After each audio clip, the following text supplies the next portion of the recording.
Hey guys, if you're tuning in, you might want to go ahead and access, there's a link in the description of the prompt that we will be studying today. So if you want to take some time now to open that up, we'll read it in a few minutes, but if you want to go ahead and get that started, that'd be great.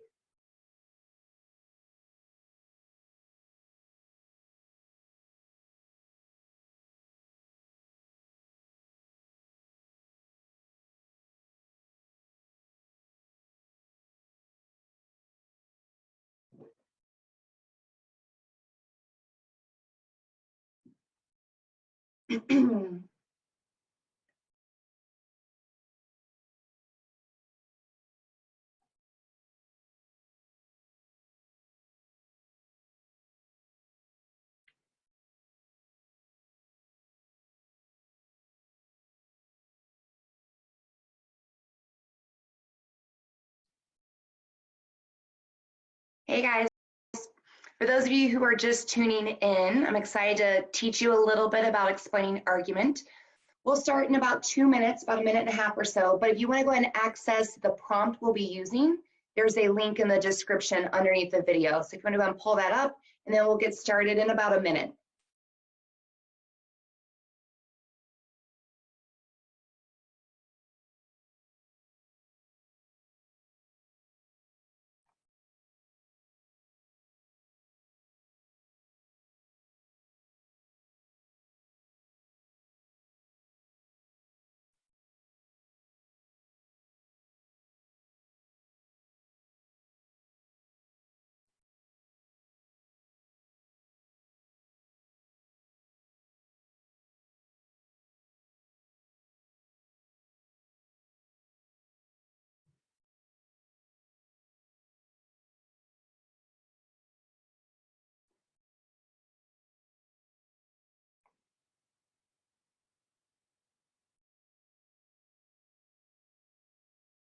All right, counting down the seconds, about to begin. One last call to pull up the prompt. And I just wanted to welcome you first, say thanks for being here. I'm assuming some of you, or the majority of you, are on your e-learning days, so thanks for coming to join us. Today we're going to talk about how argument demonstrates an understanding of an audience's beliefs, values, or needs. My name is Emily Velitis. I'm an AP English language teacher in Naperville, Illinois, at Naperville North High School. It's about an hour or so outside of Chicago. And I haven't seen my students in about a week and a half, so I'm happy to have other students, new students to teach. So thank you for being here. All right, just to get us started, I wanted to explain a little bit about what will be happening over the next month. First, we'll be talking about Units 8 and 9 from March 25th until April 7th. As you guys know, things have been crazy because of the pandemic, but colleges have asked AP students to study certain topics that still address Units 8 and 9, and they're supporting all of these changes. They're being incredibly flexible, but in turn, they're asking us to make sure students are still learning the content. So we will be focusing on Units 8 and 9 over the next 2 weeks. Think of it as though it's like a continuation of your existing learning. So what would you be learning if you were in the classroom? And the other thing I want to highlight is these are recursive skills. So even though 8 and 9 might not be explicitly assessed on the exam, they're recursive, meaning that they spiral and they're repetitive, and we keep seeing the same skills over and over again. So 8 and 9 are really about having a stronger understanding of how to read and break down a text, how to think through some issues, and then how to write and craft strong pieces of writing. So that's what we're really going to be addressing, and that can benefit you on the exam that you will see in about a month. To make it a little bit easier, though, we are going to be focusing more on the sophistication point, because Units 8 and 9 are more, again, nuanced. They are more sophisticated. So we're going to approach the lessons through that lens.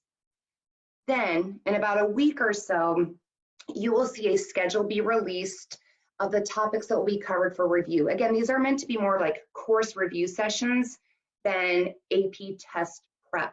So we'll pick out some topics like introducing embedding evidence, understanding line of reasoning, things that we think are really essential and crucial to AP students. So you can kind of like pick and choose what you want to see or what you need to see. and tune into the lessons that you think would most benefit you. All right, so for today, again, we're going to look at how you can understand an audience's beliefs, values, or needs through the argument that's constructed. And if you're like my students, you are frustrated and dismayed by the sophistication row of the rhetorical analysis rubric. And you'll say it's like that unicorn point. It's so hard to earn and to achieve. And I definitely get that and I understand that. One of the things that I think makes it so challenging is that one of the ways that you can earn it is if you explain the significance or relevance of the writer's rhetorical choices given the rhetorical situation. You can see here, because of that, you have to have a complex understanding of the rhetorical situation. So a lot of students, if they are trying to contextualize, if they are trying to address the rhetorical situation, they tend to do it in very broad, sweeping, generalized ways, that it's not specific, it's not nuanced, it's not incredibly complex.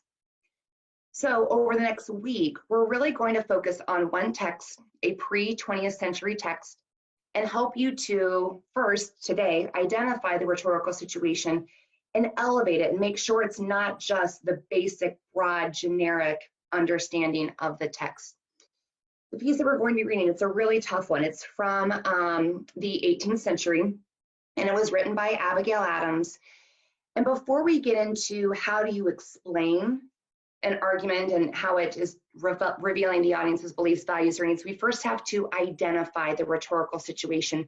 And when this prompt was given, that was the biggest mistake students made, that they could pull out certain things that they saw in the passage, but they struggled to relate it to the rhetorical situation. So that's our focus for today. Before we get started, I want you to think about a time in which a parent or a guardian or someone who's of an elevated status tried to give you advice. And most likely if they're giving you advice, it's because they think that you need to learn something, that you're reluctant about something. And I want you to think about when you got that piece of advice, how was it delivered? What tone or what attitude? How did the person convey that advice? Were they trusting of you and your decisions? Were they a little bit more forceful and demanding and very direct? Did they provide reasoning? Were they kind and supportive? Think about a time that you received a piece of advice.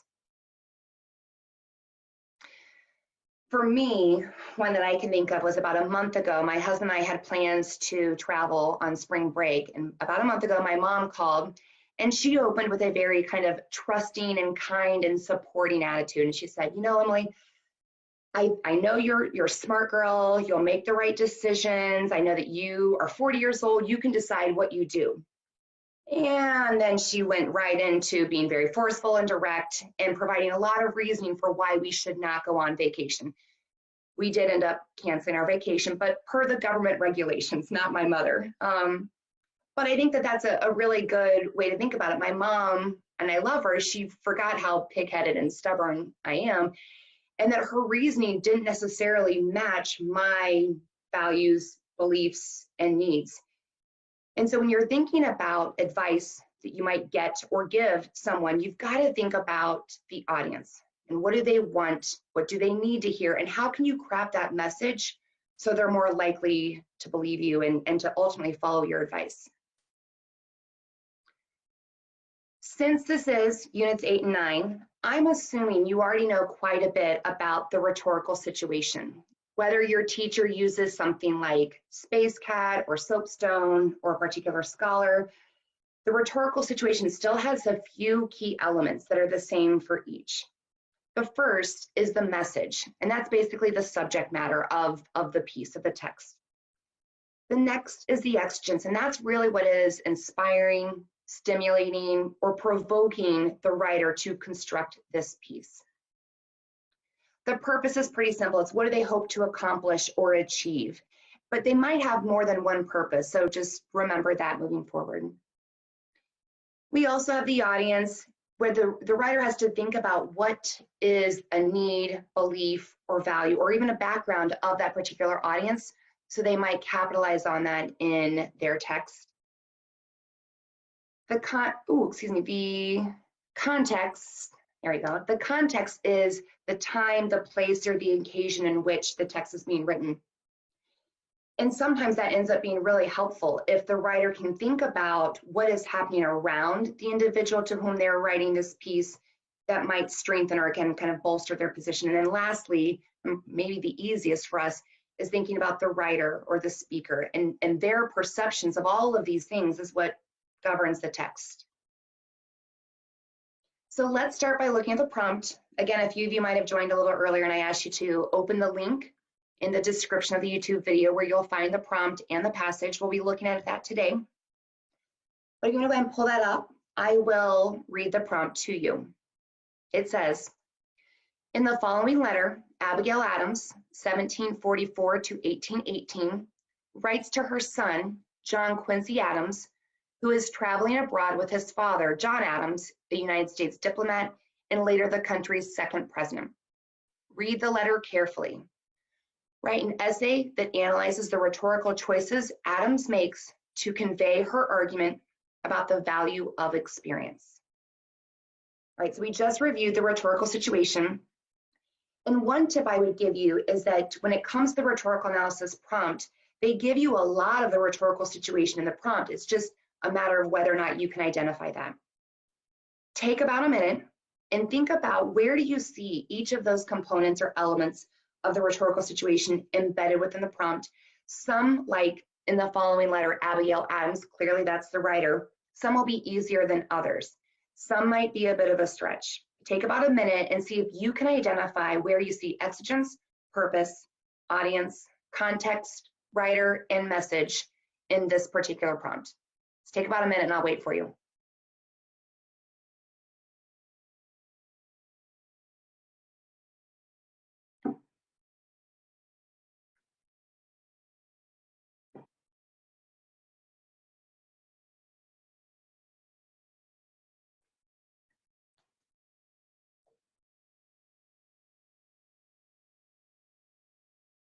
About 30 more seconds.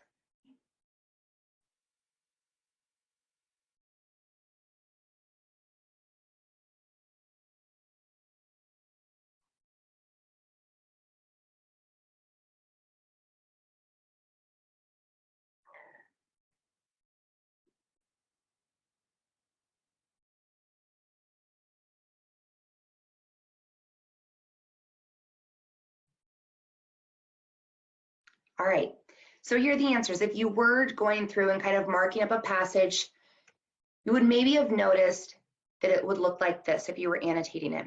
We have our writer, we have our audience is John Quincy, the exigence, he's traveling abroad. The context is a bit of a stretch. You'll get more about the context when we start to look at the letter. But you might see, you again had to make the case, the context is his father is a United States diplomat and the country's second president, and later the country's second president. Her purpose is given to us a little bit in the prompt to convey her argument. So we know that that's the purpose. She's trying to convey her argument. And then the message tells us a little about what that argument might be. It's kind of vague. It just says the value of experience. If you had to summarize the rhetorical situation and describe it in a sentence or two, it might look something like this. Abigail Adams, a mother, wants her son, John Quincy Adams, who is on a journey abroad, to understand her views on the value of experience. She crafts a letter to her son in order to convey this position and convince him to believe it as well. So again, if we wanted to annotate it, it might look something like this. You'll see we don't have the context there because it just didn't fit in, but that it's essentially capturing all of those elements. It's good. It's vague, but it's good. If anything, you might say it's kind of like an adequate reading, an adequate understanding, but that still is pretty good considering you've not even read the passage yet. All right, so what I'm going to ask for you to do today, is we're going to read and study the passage and specific lines from the passage with the hopes that we can revise this good, adequate description of the rhetorical situation, but make it more complex. So then in the coming days, when we're working with evidence and writing sample body paragraphs, writing that commentary, we're able to connect it to a more nuanced understanding of the rhetorical situation. So keep these in mind as we're making our way through the letter. And I'm going to ask for you to read the letter itself. Some of you maybe have read it before. For some of you, this might be the first time that you've read it. But at this point in the year, regardless of your exposure to it, you need to be able to do a very quick read of it. So I'm only going to give you 5 minutes. In that 5 minutes, I assume you'll just do a very quick skim of the text. First, just trying to understand literally what is she saying, and you might want to take notes in the margins about that. Feel free to make a copy of the document. That might be helpful for you too. But the main task is, as you're reading, anytime you see anything that speaks to her son's values, beliefs, or needs, underline it. Anything you see that references what she values or believes, underline that. You see any reference to the purpose, the message, the context, or the exigence, any of those elements, underline it, because then we'll do a close study of some of those key lines. Okay, you guys have 5 minutes. I'm going to sit here awkwardly and reread the letter myself, but I'll come back in about 5 minutes and we'll start digesting some of those annotations that you put on the passage, some of those key lines that you think really reveal at least something about one aspect of the rhetorical situation. All right, I'll see you guys in about 5.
Take about 3 more minutes. And again, as you're reading, make sure you're underlining anything that you think speaks to the rhetorical situation, because that's what we'll be studying in about 3 minutes.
Take about 30 more seconds, and then we'll look at some annotations.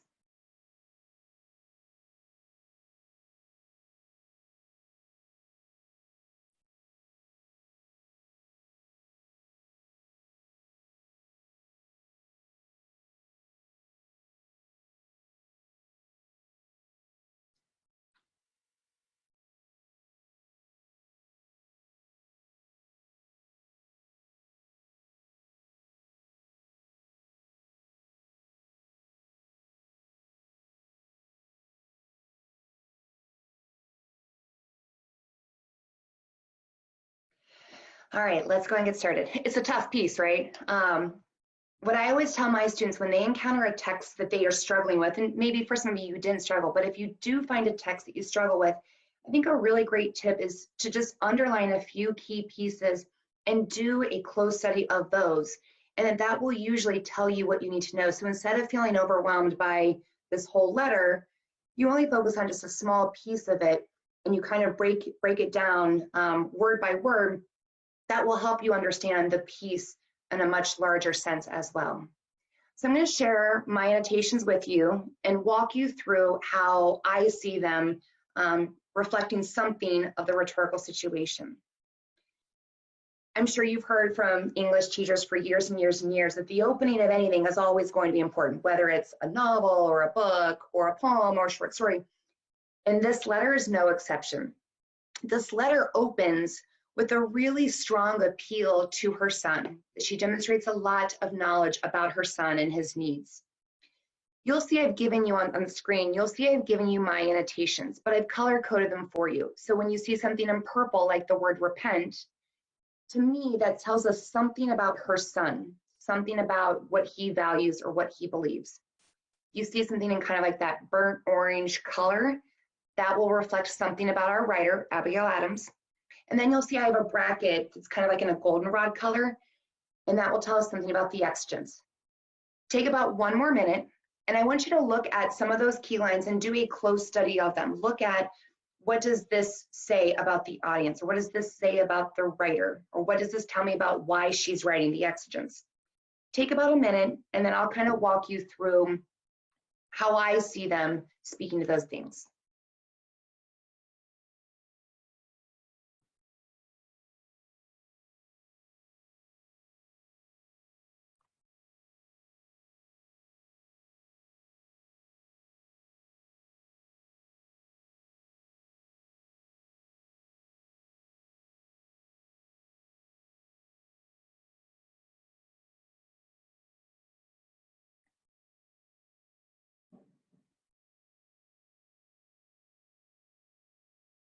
All right, let's start with some of the beginning. She opens by saying, I hope you have had no occasion, either from your enemies or the dangers of the sea, to repent your second voyage to France. In this case, repent means to regret or to have remorse. And she says, if I had thought that your reluctance arose from proper deliberation or like thoughtful consideration, or that you were capable of judging what was most for your own benefit, like that's a backhanded compliment from a mom. Like, if I thought that you were able to know what was best for you, I should have not urged you to accompany your father and brother when you appeared so averse to the voyage. So when she uses repent and reluctance in a verse, we learn that maybe he entered into this journey or this voyage with some, at least reluctance, some hesitation. He was not excited to go on this trip. So those words help us know quite a bit about John Quincy Adams and how he was feeling. And then she says, I should not have urged you to accompany your father if I had thought that these things had happened. Meaning this like mother knows best kind of attitude, that she wouldn't have urged him if she thought that he had seriously deliberated these things. That also tells us that she was kind of pushing him. She was the one who was encouraging him to go. She does follow up though by saying, you, however, readily submitted to my advice, and I hope you will never occasion yourself, nor give me reason to lament it or to regret it. So she is telling us that he did listen to her, but he accepted her advice. So going back to that first paragraph, the exigence is telling us a lot about why she's writing. Again, this is not a, hey son, here's what's going on around the colony right now. Instead, she knows that she needs to respond to some of the anxieties and the insecurities that he's feeling. She knows that he was reluctant. So we're learning more already about the rhetorical situation than what we had in that previous 2-sentence description. All right, let's look at the, oh, sorry, one more thing really quickly. So we could summarize it by saying she encouraged him to go. He was hesitant, but he still trusted his mother and went anyway, and that she's writing to kind of address those reluctancies. Okay, so now let's move to the middle of the letter. It's at the top right column. She gives us this great metaphor about a river that you'll talk about, I think, on Monday. She gives us some great allusions. And then she gets to this portion at the top of your paper toward the second, or the top of the second column. And she tells us a lot about the message, the purpose, and the context. Again, take about a minute or so to do what we just did. Do a close reading of some of those lines, asking yourself, what does this tell me about the message? What does this say about the purpose? Why is she writing? What is she hoping to accomplish? And then look in the second half of this excerpt and think, what does this tell me about what was happening on the voyage or what he was seeing? Again, take about a minute and think about how these things, these lines, these annotations speak to those elements, those assigned elements of the rhetorical situation.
All right, so let me walk you through some ways you might interpret this. You might have focused just on one or two of these annotations. You might not have time to look at all.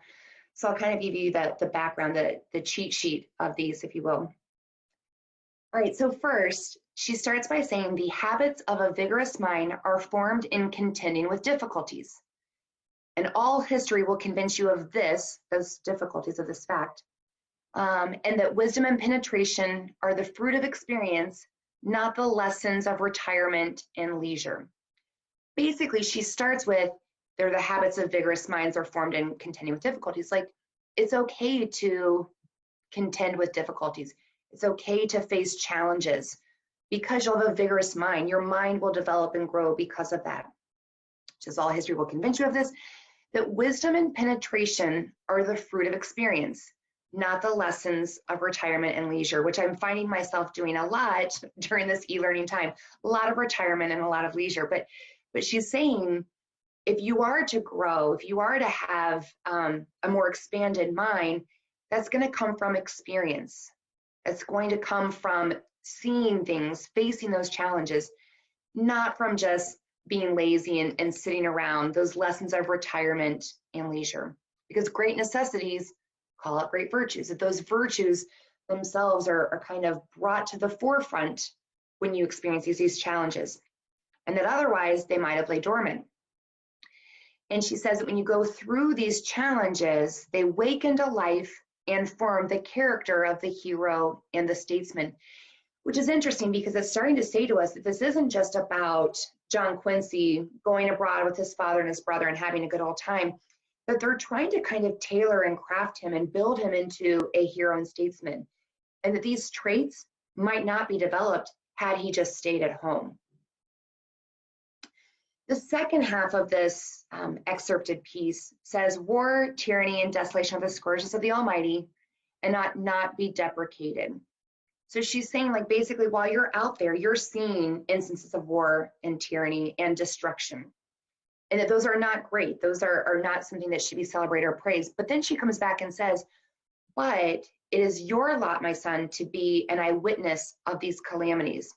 And then she basically goes on to say that you're able to have more perspective and that you can learn from your forefathers, your existence among a people who have made a glorious defense of their invaded liberties. And then the very last line, that you will transmit this inheritance to ages yet unborn. It's kind of his duty, his patriotic duty, to learn from these experiences, think about how that has shaped him and how it will shape future generations. And then ultimately his purpose is to be an eyewitness to this and help facilitate this change. So you can maybe summarize that this section is telling us the following about the rhetorical situation. Challenges are good, experiences to have. They bring out noteworthy traits, especially for a politician, a hero, or a statesman. And that contextually, while he's abroad, he's seen instances of war, tyranny, and desolation, and possibly from a different perspective than what he would have seen at home. So that the purpose is not just about to convey her argument, it's to highlight the fact that when you experience these war, tyrannical, and desolate experiences, it's your duty to share that with others. All right, so if the beginning of a passage is important, then you can assume that the end of the passage is also important. So let's look at the last two paragraphs. Again, take about a minute to break down some of these lines and ask yourself, what does it say about the writer, the audience, or the purpose? Take about a minute.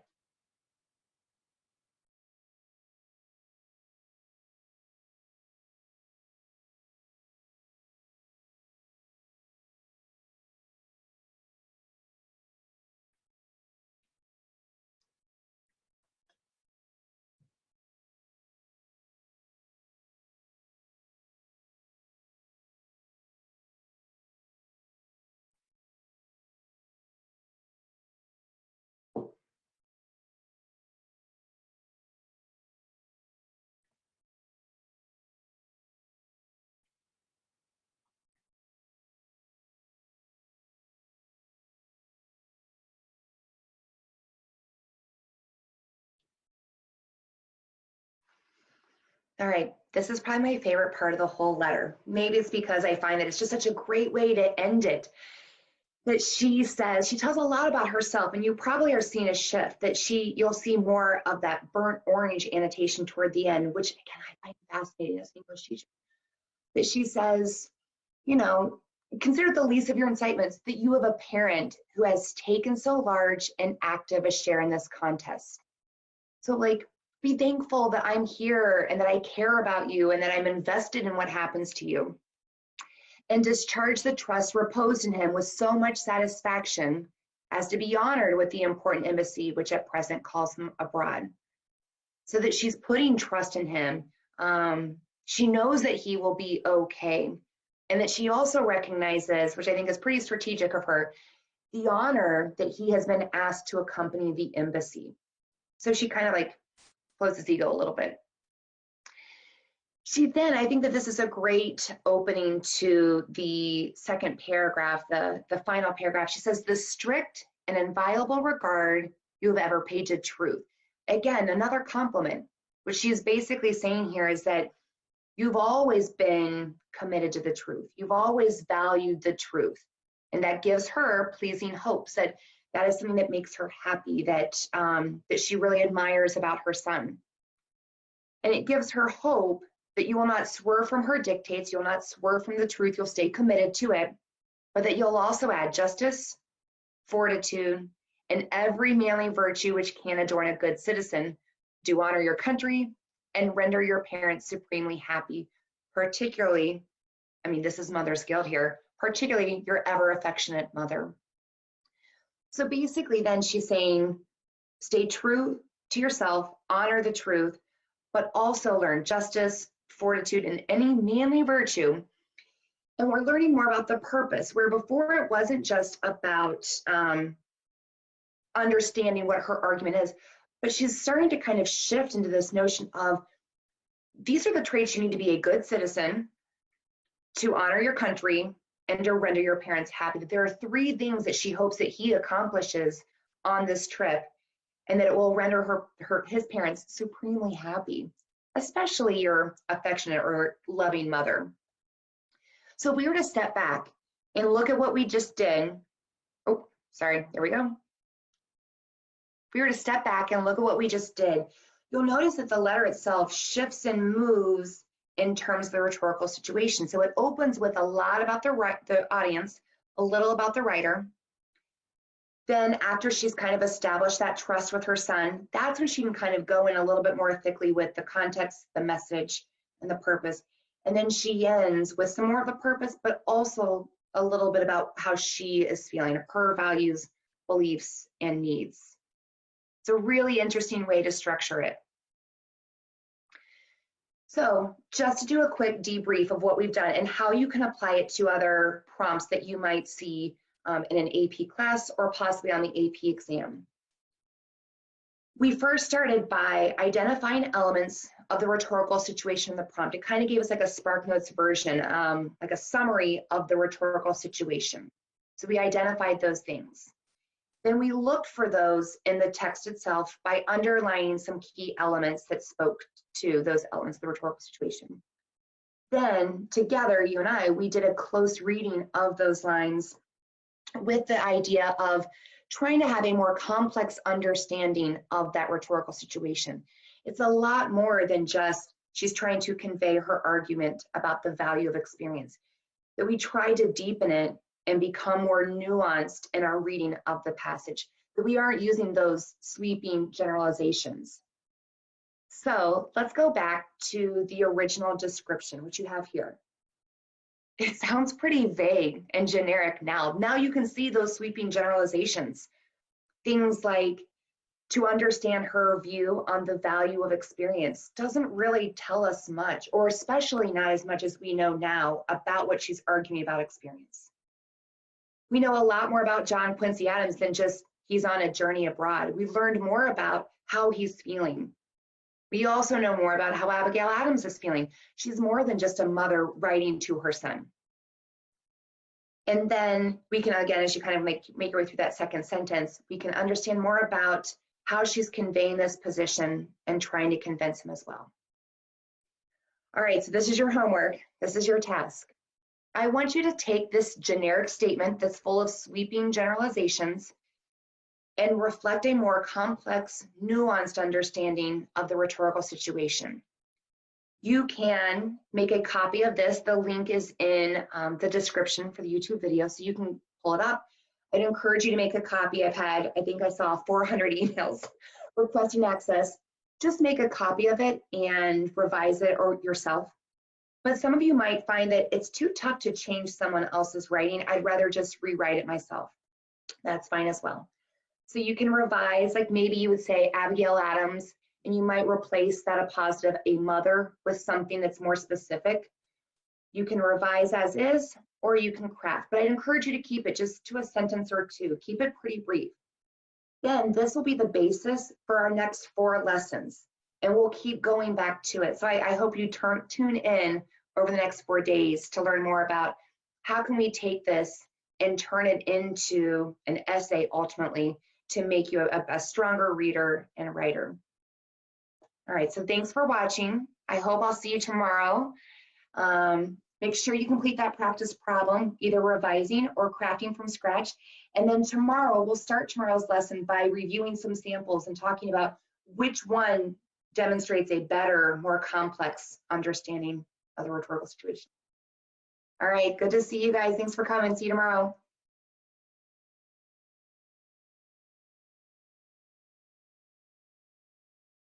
2 minutes. There are 2 links in the description. One is the prompt. If you were with us yesterday, you probably already know it. If not, you might want to pull it up and read the passage. And then the second is a handout that we'll be utilizing today and as part of your practice. So we'll get started again in about 1.5 minutes now. But if you want to go ahead and open the links, that'd be great.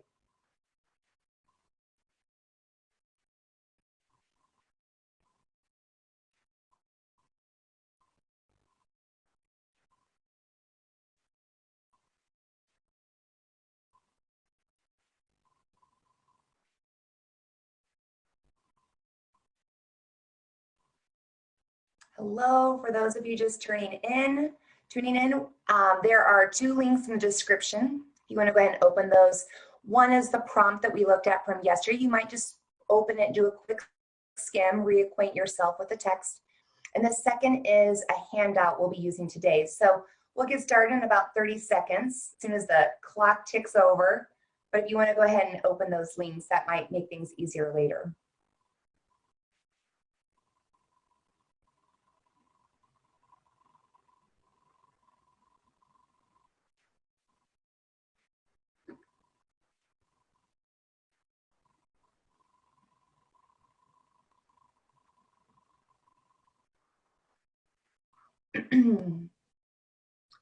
All right, it is officially start time.